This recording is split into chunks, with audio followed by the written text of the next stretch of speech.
Hey guys, welcome back with another video with Linksi. Today we're going to go through the patch notes for Total War Warhammer 2, the Rakarth update, and we're just going to look at what changed, what didn't change, and a little bit of balances. The major balances that we will look at are, sadly, Skaven have been nerfed severely. My heart, my poor green Warpstone heart bleeds. Warpstone dust, sadly, but it kind of makes sense. The nerfs we see are mostly related to the Skaven Warp Bomb, which was absolutely brokenly strong and powerful and just did so much damage. As showcased often by Legend of the Wall and other YouTubers, they could hold entire armies with very few garrison forces, or just simply the basic garrison themselves. Secondly, we're of course seeing balanced updates to the entire faction, at all the factions in the game, but namely we're seeing updates to the Fortune 8 for the Wood-elves. It is now absolutely fantastic to use, and they have made it that you can choose which one you go for, but then of course as a countermeasure to that, they've weakened the effects of each and every item. The other updates we are seeing is Lokir Ferelhard and Crown Hellebrun have had updates and changes to their mechanics, to their skill trees, and of course above all else to their power levels. But above all else, of course, we have Rakarth himself, who is introduced to the game, and let's just jump through the campaign mechanics of all of this in one big package, as seen here by these patch notes that you can access yourself. So the first things first, as we were talking about, the Wood-elves update, Forge of Day 2.0, is fantastic. So the way it works is that the system has been revamped. You will have a selection screen. You will pick what you want according and spend favor of the date, it's called, and using this instead of the dilemma system that existed beforehand. It just gives you a little bit more power. The downside to this is Dreaming Boots, Twilight Standard, Eagle Mask, and the Dreaming Bow have been nerfed or buffed. In one case, the speed is increased by 5 points. However, movement speed of a campaign has been reduced by 15 points for the Dreaming Boots. Twilight Standard reduces a recruitment cost from -50 to -30%. Eagle Mask from 100% research increase to 75. Dreaming Bow from -50 construction cost and construction time to -33%. This is of course just rebalancing, and probably we'll see more rebalancing above and beyond this. Looking in the Dark Elf updates, we're seeing Crown Hellebrun having updates to her Blood Voyage. If you do successive Blood Voyages, it will simply now secure and strengthen the current Blood Voyage system that exists. A part of this, they also balanced in the early game, making it easier and giving you less debuffs, whereas in the late game, it gives you much more power, but of course keeping in order of the game style, and updating it also to Warhammer 2 as of the state it is in right now. Most notably, we're seeing a lot of chaos corruption increase, a public order reduction in all provinces. This has been reduced a little bit, where at the start at level 1, but at level 4 or level 5 we're seeing more physical resistance, more damage, perfect vigor, which is incredibly important in Warhammer and in a Total War game. Units not getting tired while they're fighting is absolutely crazy. And of course, replenishment, even in enemy territory, is really, really important. Not many understand the importance of having an army that, even though it's fighting and taking casualties, keeps recovering its casualties. You can check out these patch notes yourself. They are available for you in the link comments and the description down below. I'll pin it as the first comment. That is mostly it. They also added some extra movement range and no longer making units unbreakable, rather instead focusing on perfect vigor. Now, with regards to Lokir, they've changed a little bit of the mechanics. Firstly and foremost, I think something we should really talk about is the changes they're doing to his primary Black Arc. His primary Black Arc now changes its model as it grows and expands, and it's a little detail I kind of like, having a singular capital ship that he uses. It also gives a lot of different bonuses which weren't present before, namely due to the Tower of the Blessed Dread, which is a landmark building which is split into 2 parts, will allow increased movement speed and more bonuses to nearby armies than other Black Arcs. The other Black Arcs, you will still be able to recruit them, however they will not have the same models as previously as it was. This will be a simply set on a specific Black Arc.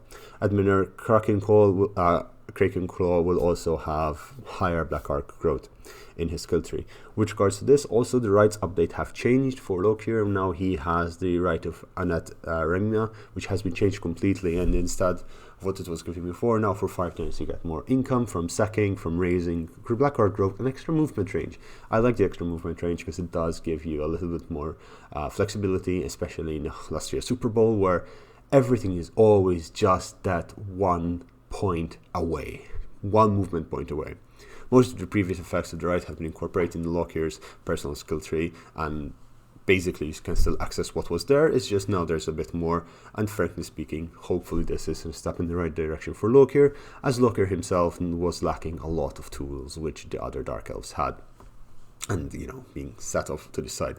Interestingly enough, and it's good to point out at this point, is that Lokier will now also have access to quest that Rakarth has, which is to confederate Raikar, such as Rakarth himself. With this quest, it's basically competition between the two, who captures it first, and it's a simple quest of getting 2,500 slave battle captives or slaves, as the Dark Elves do.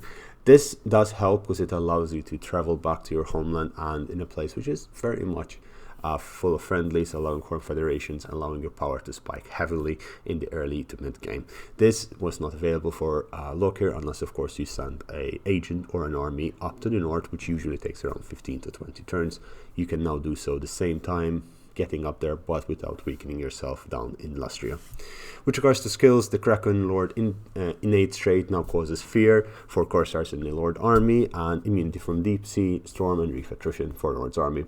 There's also Bound by Blood, which gives +5 public order to local province, +5 to favored corruption, whichever corruption you are in favor of your faction, and removes the effect of +1 Lord rank in all provinces, which is kind of a shame because that is a very good effect to have, as well as having a Lord recruited at an extra level always helps, giving you either movement or a bit more speed towards lightning strike, which I quite like.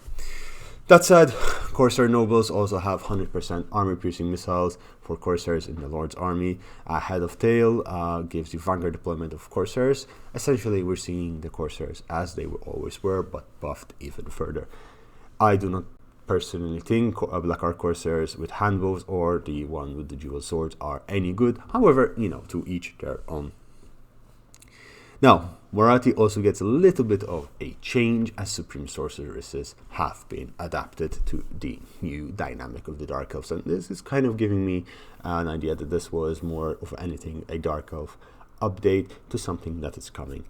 I still believe that the Dark Elves have gotten more, but let's keep going. Well, the Supreme Sorceresses now get a skill which allows them to lose vigor much slower and have faster cooldown on their spell, -10% on the cooldown rate, allowing as well as having the bound innate spell of Zipal's Black Horror. Supreme Sorcerers also benefit from recruit rank or experience bonuses granted to regular sorceresses, as well as those due to sacrifice to Hakarti. This is great because it allows you to recruit lords at higher level, and being able to fly faster on the Pegasi while they rain doom and destruction on everyone is always fun, as well as doing so faster. I do like the Dark Manipulator trait, which does reduce the cost and cooldown to sacrifice of Hakati by Marathi, allowing it to spam essentially the spell the right, whereas previously you couldn't. The High Beastmasters also got a change. Whiplash is now an innate ability. However, the old Whiplash is now changed by Kindled of the Fury. Other general balances are here, nothing too crazy. The cooldowns are changed a little bit, movement speed, yada yada, check them out. It's nothing too big. Mostly probably, in my opinion, this will be something that we'll see for the multiplayer more than anything as well. Bug fixes, sacrifice to Hakarti affects sorcerers with all lores. Blackguards no longer have immortality skill in their tree, which is quite sad, but at the same time they are already immortal, so it doesn't matter as they do receive this by default. Blackguard defensive forces spawn correctly on the high ground, and the Blackguard is attacked. Now, Skaven updates and campaign balance. Skaven updates, they've basically made Skaven a bit weaker, and when I say a bit weaker, quite a bit weaker. They've reduced the ambush success chance significantly, and they have based this on the movement stance you are in. If you're in Forest Munch, you have minus 25%, ambush defense success chance when besieging 100%, underway, ward route, and beast paths plus 25%, and encampment stance plus 25%. So when you're besieging, you're pretty much immune to being ambushed, and when you're recruiting units, you're quite resistant. That said, you also find it weaker as Skaven to attack and ambush someone. You need to put a few more cunning lords or heroes in the region, as the reduction of 15% ambush success chance, especially in the early game, is going to be making those needed ambushes quite harder. Skaven corruption has been changed a bit, especially where it comes from, mostly from the building chains. As you can see here, you should be able to check them out if you pause for a second. Plague chains have been reduced and weakened, and the Skaven Blight landmark has been weakened as well.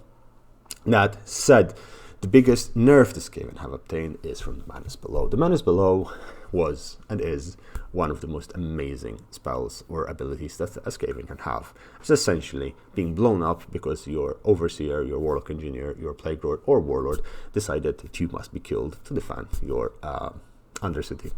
This is sad because they have reduced it from 3 to 1 per minor settlement, and large settlements will get up to 3, but you need to keep upgrading your walls as you go along. That said, this makes a lot of sense because, as we all knew, you could kill entire armies with a single Madness Below, let alone 3. Other things that we can see in Skaven that will be general campaign buffs to everyone, because I am speaking too fast, mostly because the Scheme of Doom and the Pestilence Scheme cannot be carried out by the minor Skaven factions, and this is fantastic because no more random plagues everywhere on the map. Unfortunately, not everything is Skaven. However, they will be back. They'll always be back. There are a variety of other campaign bug fixes. However, I must say that 3 bug fixes have not been carried out, and this is fantastic for us. The movement cheese is still active. The magic cheese is still active, as far as I am aware, and the, of course, money, diplomacy, gift, war cheese is still there. So those 3 have not yet been fixed, which is fair enough, and perhaps we'll see them fixed later on. Then again, I do not expect the movement cheese to be fixed. The magic, I do, as the magic is something that makes the game a little bit more balanced than it should be. Then again, it is quite hard to achieve, and it's not quite easy to get to as the backspace bug that existed. More updates and balances. Well, this is not something that really concerns the single player as much as the multiplayer. As in the single player, these little minor defects, the debuffs, if you will, do not affect as much. The major thing I did see is that Alarielle is no longer unbreakable, which is quite a bit of a debuff to Alarielle herself. Ice Wolves are quite stronger now. Quite weaker, as they are going from 40 to 5 melee building damage, so they can no longer charge through gates really effectively, as well as Giant Wolves, which was something you could do, and they were able to tear through gates quite effectively. Trot the Unclean is also weakened, and I think I missed this. I think I actually missed this in the Skaven debuff. Whenever they use, where is it? Cellular Instability, I believe. Yes, it was down here. Cellular Instability now does 600 damage to the self, which is quite sad because it basically neuters the Brute Horror Doomstack. However, keep in mind that the Brute Horrors do regenerate, so using Cellular Instability still is and will be possible, especially if you put it on Brute Horrors themselves, or if you are able to afford some really nice abominations on them. Poison Wind Contact has been a little bit debuffed, as well as it's been reduced. So, Globadiers, you're still shit. Wood-elves and Cloak of Isha, yeah, that's it. That is pretty much it. This is the Linksi update of the patch notes for Total War Warhammer 2. I hope you found this a bit of a summary, and I tried to explain it in as much detail as possible. You'll be able to find this on the Total War website on totalwar.com/blog/Total War Warhammer 2, the Rakarth update. I'll link it down below. Ladies and gentlemen, if you're new here, please do press the subscribe button, click a like, and tell me what you think about these updates. I believe it is generally in the right direction, with some changes still needed, and some changes I would have preferred not to see. That said, tomorrow at 4 p.m. on the 18th of March, you will get to see Rakarth, and you'll be able to access him through Total War Access. So make your account now, and let's all enjoy him together. Ladies and gentlemen, take care. I'll see you tomorrow. Bye!